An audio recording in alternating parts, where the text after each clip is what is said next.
I am nervously at DreamHack right now with Anjali Bhimani. First try. You nailed it. I got it. That was impressive. I'm very proud, Demetrius. Thank you. She got my name right there.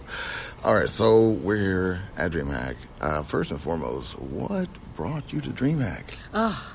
Honestly, it was a connection from another convention friend that I had made through the years. Okay. Who told me about that there was an organization that did conventions, but they did them for charity, and that they were donating a certain portion of the proceeds to charity, and it was originally DreamHack San Diego this year. And would I come as a supporter? And I am a firm believer that any $1 that is spent in the world should not only give $1 of value. There is always a way that $1 can either give back or give more. And so the fact that DreamHack was working under this particular structure, I was immediately in. And then in addition to the fact that for that particular event, they were giving the charitable proceeds to the Autism Foundation of San Diego, which is a cause that's dear to my heart, and also because of a lot of the folks in the autism community that I have met because of my character Symmetra, who is also on the spectrum, and had a chance to connect with them. So it was a perfect fit. And then I got there, and the people running DreamHack are just they're amazing. They're delightful. They are kind. They are well run. It was just a really, really fun time. That's good. That's a great story. Thank you for sharing. Yeah, that. Sure. Wow.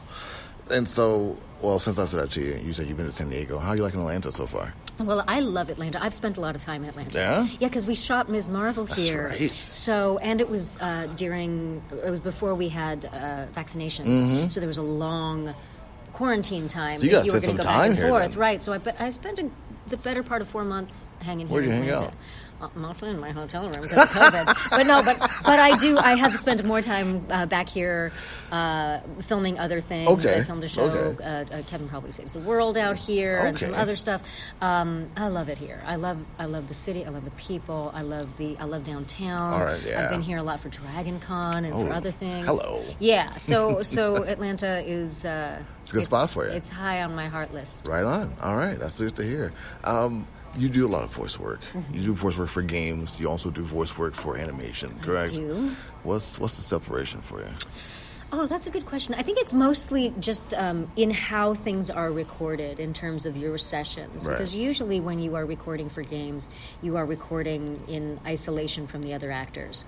Usually you don't get a chance to perform scenes with them. You have lines that are triggered by the game and triggered by actions in the game. So you're just going through and doing like battle pings and individual lines, and you've got a long list of like 400 lines that you just got to get through, knowing what the circumstances that those lines come out in are. Was it's that a coming sentence? back to me. Yeah, no, it's coming back to me. I think I've done this once for a friend who had like his own makeshift kind of a soundboard for characters. It's like a Rolodex, right? Like a Rolodex sort of. It's yeah. like a spreadsheet. Okay. It's like if you have a spreadsheet and you have like, okay, these are the lines that you say when you're in battle. These are the lines when you're getting shot. These are the lines when you're using your ultimate power and all that. So you really count on the session director to let you know what is going on in these moments, because you don't necessarily have the context without them. And then that sounds like good practice. It's great. It's great for creating on the fly. Right. Because like more often than not, kind of more often than not, you're not getting those scripts very long ahead of time. Right. Some you're not getting ahead of time at all. Sometimes you don't even know what game you're doing until you get into the session, because they're keeping things under wraps. Whereas with animation, more often than not, you have the full script. You have a sense of who the character is. You might actually be able to record in a studio with the other actors who are in the scene. Yeah. So it's definitely a little bit more narratively driven rather than action driven, except for in games when you do what are called cutscenes, where you're actually doing essentially a scene with another actor. Right. So a lot of those are filmed, especially when you do mocap, are filmed motion in the same caps, place. right? So you've done like a lot of live action work also. Smart, we talked about it. You've done a lot of episodes of NCIS. Of NCIS and NCISLA and SVU, Law and Order. Law and Order SVU is probably the one that I've done the most, because over the years, my very first television Well, like theatrical television, not a commercial. Okay. My very first television job was on Law & Order SVU. Then 2 years later, they brought me in as a different character. And then 20 years later, they brought me back, or like 23 years later, I don't even remember the exact, but they brought me back this last year to do some more episodes as a different character. And and Mariska Hargitay, God bless her, she is the most amazing woman. She is as kind and generous and open and takes care of all the actors as she was that very first time I met her. All these years later, hasn't changed, huh? No, she's just an absolute gem. That's cool. Really, really lovely. That's really cool. Yeah. I've always loved hearing like behind the scenes stories from actors about other actors, like and like the culture behind it all. Yeah, I've had very few bad experiences with people on a set, and not even bad, but just people who maybe weren't as warm as others. Makes sense. But more often than not, I find that the most talented people are also the most gracious and kind and giving. And even if they need, like, as long as you're respectful of their space when they need to prepare, which everybody needs to be anyway, I find that they understand. There's no reason to be mean. There's no reason to be snarky. So yeah, I'm a firm believer. I know a lot of people say don't never meet your heroes. I'm a firm believer in the falsity of that. Really? Yeah, absolutely. Wow. Everybody that I have met who I have been excited, like that I admire and love and really excited to meet has been nothing but lovely. Wow. Yeah. That's, been opposite for me for a lot of occasions, but that's good to hear. Yeah. Yeah. I mean, maybe, I don't know, maybe it's different when you're meeting them on a set, like as a peer. Yeah. And also you never know how you're going to catch someone on a bad day or something like that, right? You never know. Like grace again, right? Yeah, exactly. You got to give people grace. Gotta give them grace. So, you've been doing this for X amount of years. I'm not gonna age you. 942 years. It's a long career. Her words, exactly. Any good advice to give people out there about doing this for long? Oh wow, it is an endurance sport. It really is. The only thing you have to do to keep acting for the rest of your life is not die. Like, you just have to stick around. Now, whether or not you do it at a certain level, whether or not you do it in a certain way, what success looks like to you, that's a different thing. That's something that's going to be subjective. That's something that's going to... But recognize the fact that you can't age out of this job. Right. You can create until your last breath. Right. So be aware that it's not a sprint. It's not somebody else's journey. It's not, oh my gosh, my friend got this and I haven't gotten this yet and I'm behind and all that. I spent so much wasted energy thinking that I was behind and thinking that I should be living someone else's life. And when I finally started to focus on, okay, there's no other person like you in the world. No. There is only one version of this Demetrius. Right. And therefore that version of that person, no one else can do a performance like you can. It's pretty significant. Right? So once I started to realize, the things that make me weird are also the things that make me unique, and these are assets.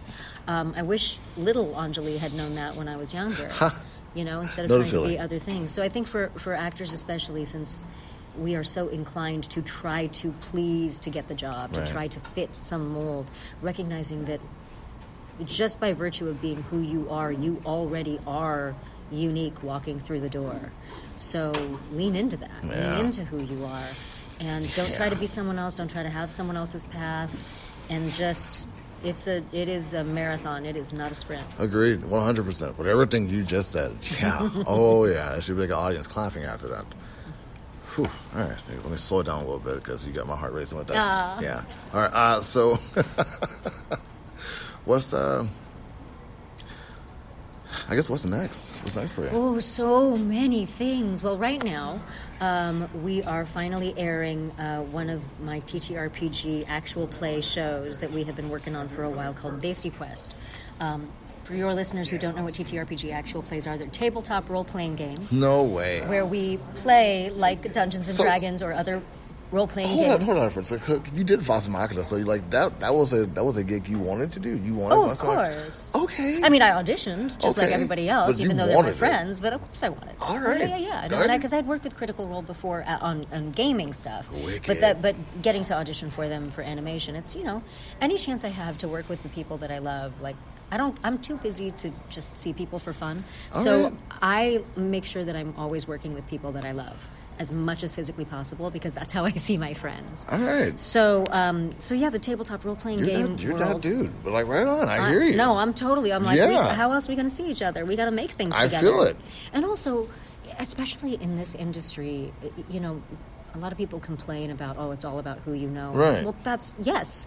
Therefore, make great relationships with great people. I was just saying real that today. relationships with cool people. Exactly. And someday you're going to get to create with them. Or you might just decide, hey, I really like you. Let's make something. I want to just cheer you on, man. Right? Yeah. Like, that's how you enjoy your life. That's how you handle the marathon. Right. Tell me more about this tabletop. So this is a show called Desi Quest. I'm so in love with.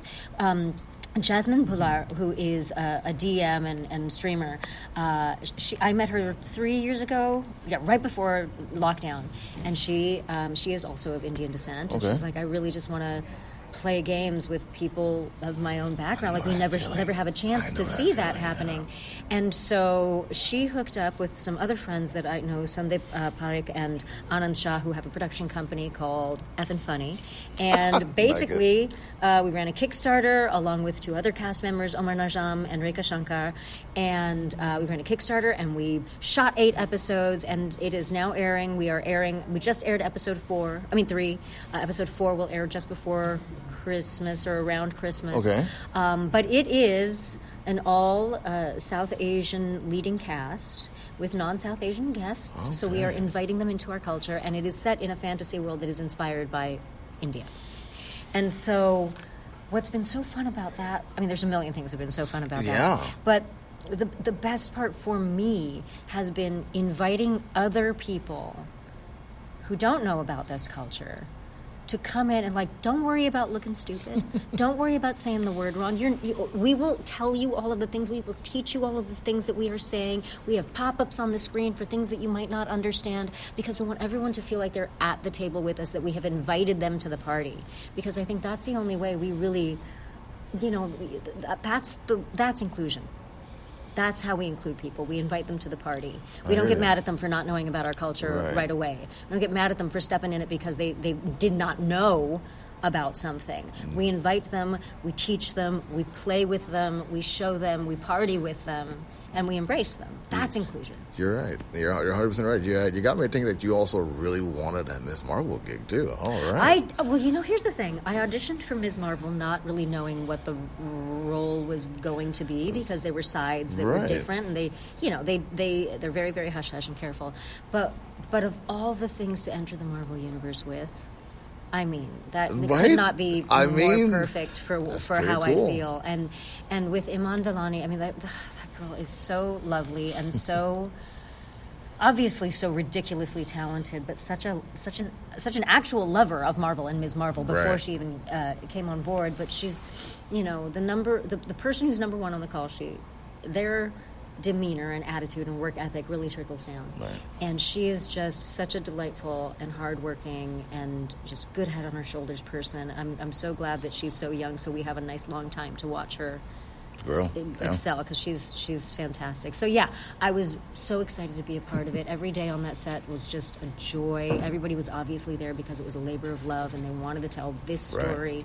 Kevin Feige and Luis Esposito were so supportive and so lovely. Like, everybody over there at Marvel was just really, really lovely. Really, really lovely. So who wouldn't want it?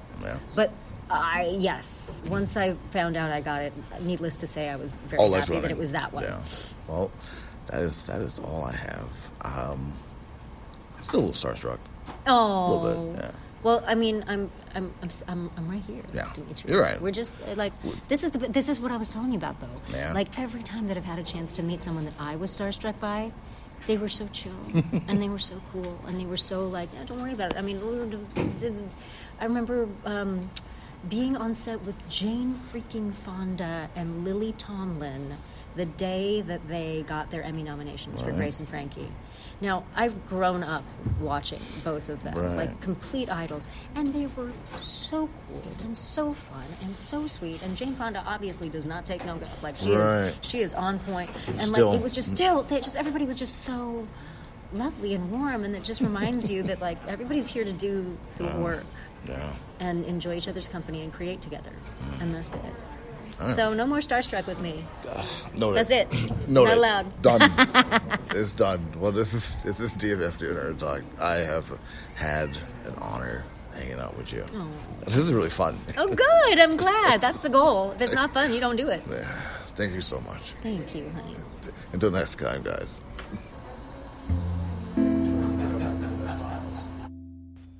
Hey guys, D here of FTO Nerd Talk. I hope you enjoyed the podcast. Make sure you like, subscribe, follow, tell your friends about FTO Nerd Talk. Got a lot of different shows for all of you. Make sure you tune in every week for a brand new episode. Take it easy.